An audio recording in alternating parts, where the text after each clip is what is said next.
आजकल 2 दिना से तो हम खूब वायरल हो रहे भैया। मदर को कैंसर है। 50 ग्राम देसी गाय के गौमूत्र में 2 खड़ी हल्दी की गांठ पीस करके मिला करके रोगी को पिलाएं, लाभ 100% होगा। आशीर्वाद जैसे हमें प्रेरणा लग जाती है कि ऐसा होगा, वो हम लिख देते हैं और इष्ट कृपा से और अपने इष्ट के प्रति आस्था से वो बात सत्य निकलती है। कि क्या एक बार फिर आस्था के नाम पर अंधविश्वास का प्रचार प्रसार किया जा रहा है? क्या होगा अगर मैं आपसे कहूं कि आज के समय में सबसे बड़ा उद्योग सोना, तेल या रियल एस्टेट नहीं है, बल्कि लोगों की भावनाओं, डर और उम्मीदों का हो चुका है। क्या होगा अगर मैं आपसे कहूं कि एक ऐसा उद्योग खड़ा हो गया है जिसकी कोई फैक्ट्री नहीं है, कोई मशीन नहीं, कोई उत्पाद नहीं, फिर भी उसकी कमाई करोड़ों और अरबों में है। और सबसे हैरानी की बात यह है कि इस कारोबार के ग्राहक खुद खुशी खुशी अपना पैसा, अपना समय, अपनी सोच और कभी कभी अपना पूरा जीवन तक सौंप देते हैं। कान के गिरवे रख के मैं यहाँ पे दिव्य दरबार में आई हूँ। गुरुजी मैं क्या बताऊँ, मेरे घर की कंडीशन ये है। सवाल ये नहीं कि ये ढोंगी बाबा कैसे पैदा होते हैं, सवाल ये है कि आखिर हम उन्हें पैदा क्यों करते हैं। आखिर ऐसा क्या है कि बार बार धोखा खाने के बावजूद भी फिर किसी न किसी नए चमत्कारी बाबा, किसी नए गुरु, किसी नए तांत्रिक, किसी नए स्वयंभू अवतार के पीछे चल पड़ते हैं। क्या यह सिर्फ अज्ञानता है या इसके पीछे कोई और गहरी कहानी छुपी हुई है? आज हम बात करेंगे अंधविश्वास, ढोंगी बाबाओं और उसी तेज़ी से बढ़ते हुए आध्यात्मिक बिजनेस की, जिसने आस्था और व्यापार की रेखा को इतना धुंधला कर दिया है कि कई बार सच और झूठ में फर्क करना मुश्किल हो चुका है। देव दीक्षित में आपका विश्वास है? बाबा जो है, हाँ मेरा तो है। बाबा की भक्ति जो मैंने महसूस किया शिव पिता को। इंसान की सबसे बड़ी कमजोरी क्या है? पैसा नहीं, शक्ति नहीं, बल्कि उम्मीद है। जब सब कुछ ठीक चल रहा होता है तब इंसान तर्क की बात करता है, विज्ञान की बात करता है, तथ्यों की बात करता है। लेकिन जब जीवन में संकट आता है, जब कोई अपना बीमार पड़ जाता है, जब नौकरी चली जाती है, जब व्यापार डूबने लगता है, जब रिश्ते टूटने लगते हैं, तब इंसान तर्क से ज़्यादा उम्मीद को पकड़ता है। उसे किसी ऐसे व्यक्ति की तलाश होती है जो कह दे कि सब ठीक हो जाएगा। कोई ऐसा जो ये दावा करे कि उसके पास वो शक्ति है जो सामान्य लोगों के पास नहीं है। और यही से शुरू होती है ढोंगी बाबाओं की दुनिया। थोड़ा घर में परेशानी चल रही है बाबा जी। गाय को रोटी कब खिलाई भाई? ये बताओ कि रोटी पर घी लगा के कभी खिलाया था? नहीं, रोटी पे घी लगा के नहीं। एक बार खिला देना गाय जी। कृपा आ रही है, कोई घबराने की बात नहीं है। अगर हम इतिहास में देखें तो हर युग में ऐसे लोग रहे हैं जिन्होंने धर्म और अध्यात्म का उपयोग समाज को दिशा देने के लिए किया है। लेकिन हर युग में कुछ ऐसे लोग भी रहे हैं जिन्होंने धर्म का उपयोग लोगों को नियंत्रण करने और उनसे लाभ कमाने के लिए किया है। फर्क सिर्फ इतना रहा है कि पहले ये सब खेल सीमित था, आज ये एक संगठित उद्योग बन चुका है। पहले किसी बाबा को प्रसिद्ध होने के लिए वर्षों लग जाते थे। आज एक वायरल वीडियो, एक भावुक भाषण, एक कथित चमत्कार और कुछ लाख व्यूज़ किसी को रातों रात आध्यात्मिक सेलिब्रिटी बना सकते हैं। सोशल मीडिया ने जानकारी का लोकतांत्रिकरण तो किया है, लेकिन साथ भी भ्रम और अंधविश्वास को फैलाने का सबसे तेज माध्यम भी बन गया है। आज इंटरनेट पर हजारों वीडियो मौजूद है जिनमें लोग दावा करते हैं कि किसी बाबा ने उनकी बीमारी ठीक कर दी है, किसी तांत्रिक ने उनका भाग्य बदल दिया है, किसी विशेष पूजा ने उन्हें करोड़पति बना दिया है, किसी विशेष अनुष्ठान ने उनकी सारी समस्याएं दूर कर दी हैं। इन कहानियों को लाखों लोग देखते हैं, साझा करते हैं और धीरे धीरे वे कहानियाँ सच की तरह स्थापित होने लगती है। लेकिन शायद ही कोई ये पूछता है कि इन दावों का प्रमाण क्या है। कोई ये नहीं पूछता कि अगर सचमुच किसी के पास हर बीमारी का इलाज है तो वो अस्पतालों में क्यों नहीं है। अगर कोई भविष्य देख सकता है तो वो दुनिया का सबसे सफल निवेशक क्यों नहीं है। अगर कोई किस्मत बदल सकता है तो उसके अनुयायियों यानी कि उनको फॉलो करने वाले लोगों के जीवन में हमेशा संघर्ष क्यों दिखाई देता है। किसी आदमी के सिर पे कर्जा है और वो कर्जे के भार से मुक्त होना चाहता है तो एक 5 बत्ती वाला दीपक शिव मंदिर में ले जाकर जला दे। ऐसे योग बनते जाएंगे कि कर्जे का भार जल्दी उतर जाए, निर्भर हो जाए। ढोंगी बाबाओं का सबसे बड़ा हथियार चमत्कार नहीं बल्कि मनोविज्ञान होता है।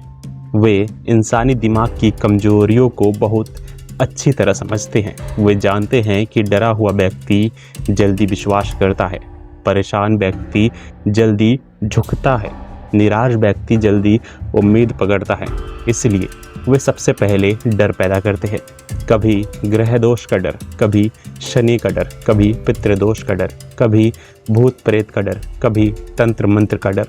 और जब डर पैदा हो जाता है तब समाधान बेचना आसान हो जाता है।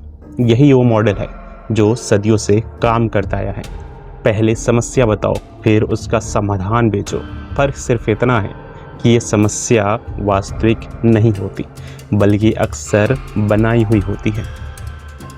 सबसे दुखद बात यह है कि इस पूरे खेल का सबसे बड़ा शिकार अक्सर गरीब और कम पढ़े लिखे लोग ही नहीं होते।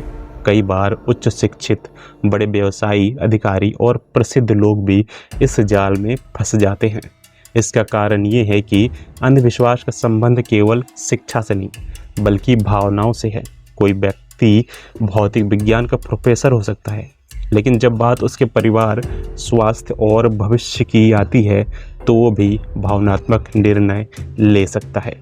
यही कारण है कि अंधविश्वास समाज के हर वर्ग में दिखाई देता है। सोशल मीडिया के दौर में ये कारोबार और भी आधुनिक हो गया है। अब चमत्कार सिर्फ आश्रमों में नहीं होते बल्कि कैमरे के सामने होते हैं। अब भक्त सिर्फ गांवों से नहीं आते बल्कि दुनिया भर से ऑनलाइन जुड़ते हैं। अब दान पेटियों तक सीमित नहीं है बल्कि डिजिटल भुगतान, ऑनलाइन सदस्यता, विशेष कोर्स, विशेष दीक्षा और VIP दर्शन तक पहुंच चुका है। अध्यात्म का एक और बड़ा हिस्सा अब ब्रांडिंग, मार्केटिंग और कंटेंट क्रिएशन के सिद्धांतों पर चल रहा है। कई जगहों पर ऐसा लगता है मानो आध्यात्मिक संगठन नहीं बल्कि बहुराष्ट्रीय कंपनियां काम कर रही हो। लेकिन इस पूरी चर्चा के बीच एक बात बहुत महत्वपूर्ण है। धर्म और अंधविश्वास एक ही चीज़ नहीं है। अध्यात्म और धोखाधड़ी एक ही चीज़ नहीं है। सच्चे संतों और ढोंगी बाबाओं में ज़मीन आसमान का अंतर है। इतिहास में ऐसे संत हुए हैं जिन्होंने लोगों से कुछ लिया नहीं बल्कि अपना पूरा जीवन समाज को दे दिया। उन्होंने लोगों को स्वतंत्र सोचना सिखाया, सवाल पूछना सिखाया, सत्य की खोज करना सिखाया। दूसरी तरफ ढोंगी बाबा हमेशा चाहते हैं कि लोग सवाल न पूछें, क्योंकि जिस दिन सवाल शुरू हो जाते हैं उसी दिन भ्रम का साम्राज्य कमज़ोर होने लगता है। सच्चा गुरु आपको अपने व्यक्तित्व का भक्त नहीं बनाता बल्कि सत्य का खोजी बनाता है। वो आपको अपने ऊपर निर्भर नहीं बनाता बल्कि आत्मनिर्भर बनाता है।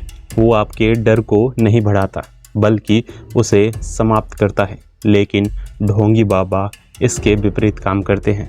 वे चाहते हैं कि आप हमेशा उनके बिना अधूरे महसूस करें। वे चाहते हैं कि हर समस्या का समाधान केवल उनके पास दिखाई दे। यही कारण है कि कई बार लोगों का विश्वास भगवान से ज़्यादा किसी व्यक्ति में हो जाता है। और यही वो स्थिति है जहाँ अध्यात्म समाप्त होकर व्यक्ति पूजा शुरू हो जाती है। समाज को ये समझना होगा कि आस्था रखना गलत नहीं, गुरु का सम्मान करना गलत नहीं, धार्मिक होना गलत नहीं, लेकिन अपनी बुद्धि को बंद कर देना निश्चित रूप से गलत है।